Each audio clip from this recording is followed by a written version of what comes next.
नमस्कार। गायत्री स्नातकोत्तर कॉलेज सांचौर की ऑनलाइन क्लास में आपका स्वागत है। प्रिय विद्यार्थियों, आज हम कक्षा बीए फाइनल में विषय इतिहास में संविधान के निर्माण के बारे में अध्ययन है वो करेंगे। तो देखिए, हमारे देश में जैसे जैसे स्वाधीनता संग्राम चल रहा था और स्वाधीनता संग्राम के साथ साथ लोगों में नई जागरूकता आ रही थी और उस नई जागरूकता के दौरान संविधान सभा के निर्माण की मांग है वो शुरू है वो हो गई। अर्थात भारत के जनमानस में एक बात घर कर गई थी कि जब तक हमारा कोई संविधान नहीं होगा तब तक हमें इस देश में अपना शासन करने का मौका है वो नहीं मिलेगा। इसी कारण भारत के राष्ट्रीय नेताओं द्वारा बार बार ब्रिटिश सरकार से मांग की जा रही थी कि संविधान का है वो निर्माण किया जाए। जब भारतीय राष्ट्रीय कांग्रेस ने दिसंबर 1936 में अपने फैजपुर अधिवेशन में एक प्रस्ताव पारित किया था और जिसमें कहा गया था कि यह कांग्रेस भारत में एक सच्चे लोकतंत्रात्मक राज्य का समर्थन करती है, जहां राजनीतिक शक्ति पूर्ण रूप से जनता के प्रतिनिधियों को सौंपी जाए और सरकार उनके प्रभावशाली नियंत्रण में हो। तो इस तरह से कांग्रेस के दिसंबर 1936 का जो फैजपुर अधिवेशन था उसमें संविधान सभा के लिए मांग है वो शुरू की गई थी। अब संविधान सभा में जो विशेष तौर से स्थापित करने का मुख्य मकसद था कि आधुनिक लोकतांत्रिक व्यवस्था में संविधान का निर्माण किया जाए और 17वीं और 18वीं शताब्दियों की महान क्रांतियों ने इस विचार को जन्म दिया था कि शासन के मौलिक कानूनों का निर्माण नागरिकों की एक विशिष्ट प्रतिनिधि सभा द्वारा किया जाना चाहिए और इसका सैद्धांतिक आधार सामाजिक समझौता, प्राकृतिक अधिकार, लोकप्रिय प्रभुता तथा सामान्य इच्छा के राजनीतिक सिद्धांतों में पाया जाता है। भारतीय संविधान सभा के निर्माण के बारे में अगर हम पढ़ते हैं तो भारत के स्वाधीनता संग्राम के दौरान ही भारत के कई आला नेताओं ने, कांग्रेस के लीडर ने संविधान सभा की मांग है वो शुरू कर दी थी। 1922 ईस्वी तक आते आते महात्मा गांधी ने भी कह दिया था कि भारतीय संविधान भारतीयों की इच्छा अनुसार ही होगा। आगे चलकर पंडित मोतीलाल नेहरू ने ब्रिटिश सरकार के समक्ष संविधान सभा के निर्माण की मांग प्रस्तुत की थी और उसके पश्चात एम.एन. रॉय ने औपचारिक रूप से घोषणा की थी कि यदि भारत को आत्मनिर्णय का अवसर मिलता है तो भारत के सभी विचारों के लोगों की एक प्रतिनिधि सभा बुलाई जानी चाहिए और वह सभा सर्वसम्मति से संविधान का निर्माण है वो कर सके और वही सभा है वो संविधान सभा कहलाएगी। और इसके बाद कांग्रेस अपने प्रत्येक अधिवेशन में इस मांग को दोहराती रही और 1939 ईस्वी में कांग्रेस के एक प्रस्ताव में कहा गया कि एक स्वतंत्र देश के संविधान निर्माण का एकमात्र तरीका है वो संविधान सभा है। सिर्फ जनतंत्र और स्वतंत्रता में विश्वास नहीं रखने वाले ही इसका विरोध कर सकते हैं।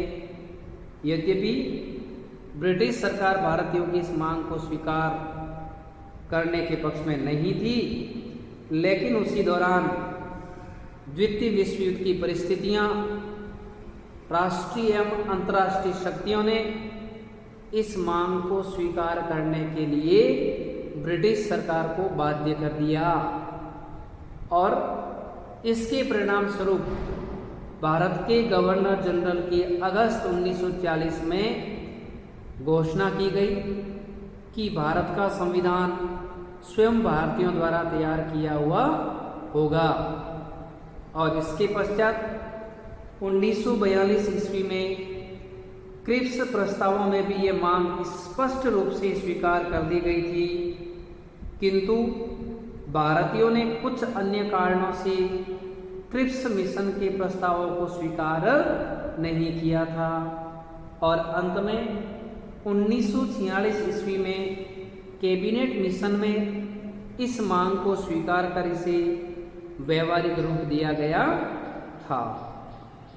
ठीक है, अब कैबिनेट मिशन योजना के अनुसार 1946 ईस्वी में संविधान सभा के सदस्यों का चुनाव प्रांतीय व्यवस्थापिकाओं द्वारा आनुपातिक प्रतिनिधित्व प्रणाली के आधार पर हुआ था और इसमें कुल सदस्यों की संख्या 389 यानी कैबिनेट मिशन 1946 के अनुसार भारत में संविधान निर्माण करने के लिए संविधान सभा के सदस्यों की कुल संख्या 389 निश्चित की गई थी और प्रांतीय विधान परिषदों द्वारा निर्वाचित इसमें से 292 सदस्य थे जो प्रांतीय परिषदों से विधान परिषदों से निर्वाचित हो कहेंगे और 4 सदस्य चीफ कमिश्नरी प्रांतों से निर्वाचित होकर आएंगे और 93 सदस्य देशी रियासतों के प्रतिनिधि के रूप में निर्वाचित होकर के हैं वो आएंगे। अर्थात कुल सदस्य संख्या कितनी की गई थी?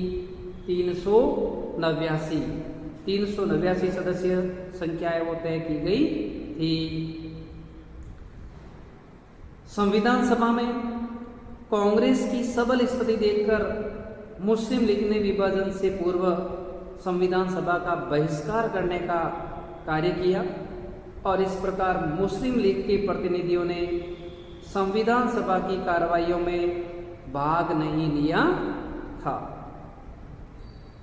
3 जून 1947 की विभाजन योजना के अनुसार भारत और पाकिस्तान 2 राज्य होने थे, अतः दोनों को अपना अपना संविधान है वो बनाना था और इसी के अनुसार संविधान सभा का पुनर्गठन किया गया और जिसके अनुसार 324 प्रतिनिधि होने थे और देशी रियासतों के प्रतिनिधि संविधान सभा में अलग अलग समय में सम्मिलित हुए थे और ये संविधान सभा भारत के विशाल बहुमत की वास्तविक प्रतिनिधि संस्था थी।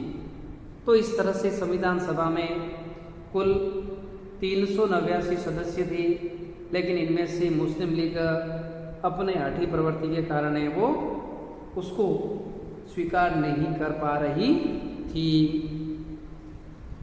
3 जून 1947 को भारत के गवर्नर जनरल लॉर्ड माउंटबेटन द्वारा घोषणा की गई थी कि संविधान सभा की स्थिति पूर्ण रूप से बदल गई है और माउंटबेटन की घोषणा के आधार पर ब्रिटिश संसद द्वारा पारित भारतीय स्वाधीनता अधिनियम 1947 ने इस संविधान सभा को संपूर्ण प्रभुत्व संपन्न संस्था बना दिया था।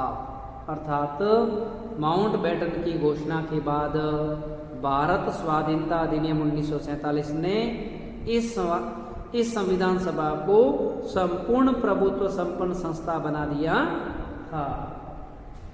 फिर है संविधान सभा का कार्य। तो देखिए 9 दिसंबर 1946 को संविधान सभा का प्रथम अधिवेशन प्रारंभ हुआ और इस प्रथम अधिवेशन के अध्यक्ष अस्थायी रूप से सच्चिदानंद सिन्हा को बनाया गया था। बहुत इंपॉर्टेंट है, संविधान सभा का कार्य शुरू कब हुआ था, पहला अधिवेशन कब हुआ था, 9 दिसंबर 1946 को। और इसके अस्थायी अध्यक्ष कौन बने थे, सच्चिदानंद सिन्हा।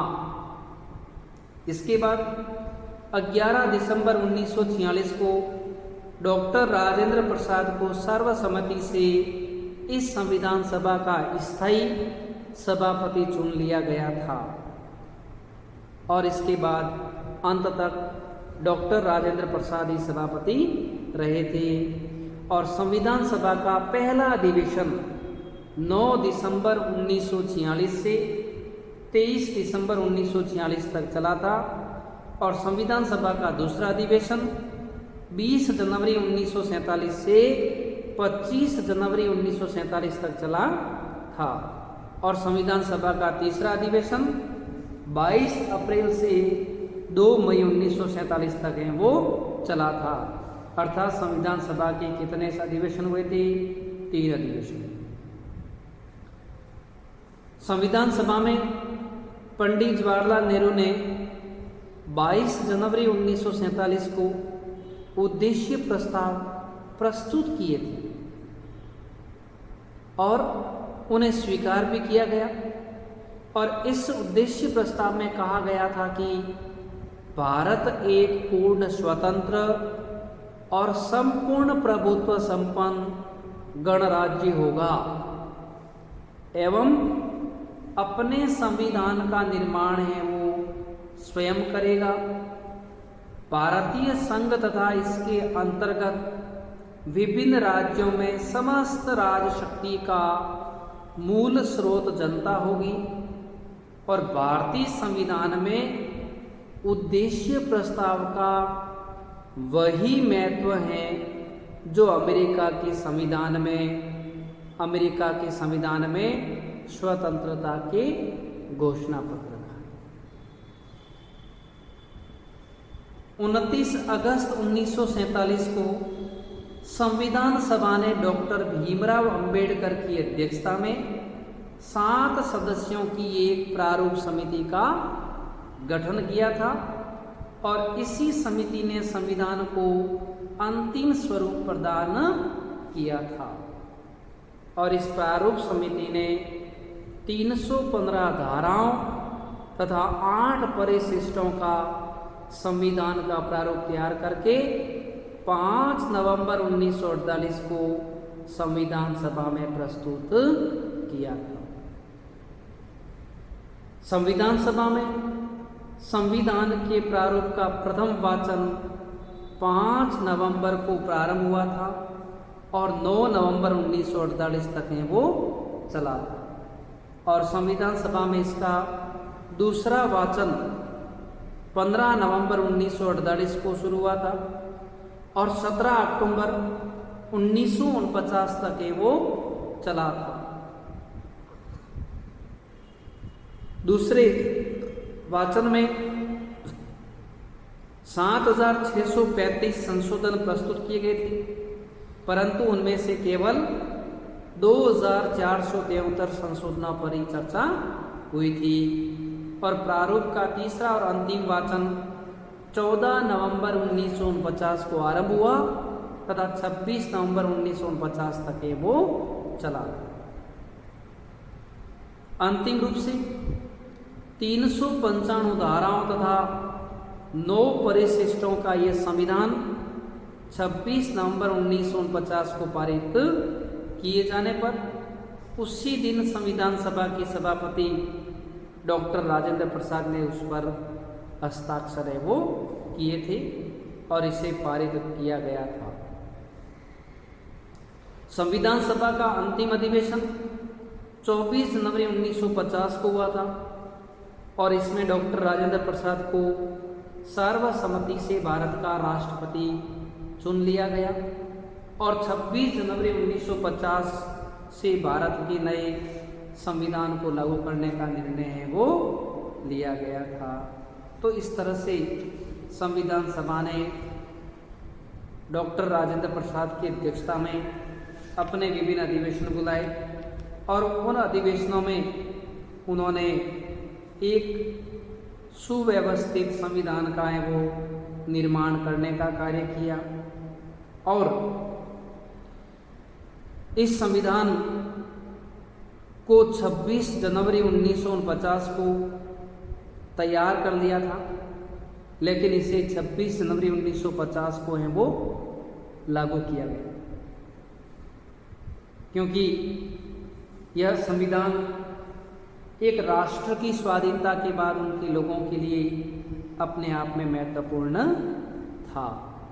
और 1976 में समय के अनुसार 42वां संविधान संशोधन करके इसमें संपूर्ण प्रभुत्व संपन्न लोकतंत्रात्मक गणराज्य के स्थान पर संपूर्ण प्रभुत्व संपन्न लोकतंत्रात्मक धर्मनिरपेक्ष समाजवादी गणराज्य शब्द जोड़ा गया और राष्ट्र की एकता के स्थान पर राष्ट्र की एकता और अखंडता शब्द है वो जोड़ा गया था। इस प्रकार धर्मनिरपेक्षता, समाजवाद, राष्ट्रीय अखंडता शब्दों को मूल प्रस्तावना में जोड़कर संविधान के उद्देश्यों को और अधिक स्पष्ट कर दिया था। और आज भी यह संविधान हमारे लिए प्रेरणा का स्रोत है। पूरे देश को समानता के साथ संचालित करने में है वो कामयाब हुआ। धन्यवाद।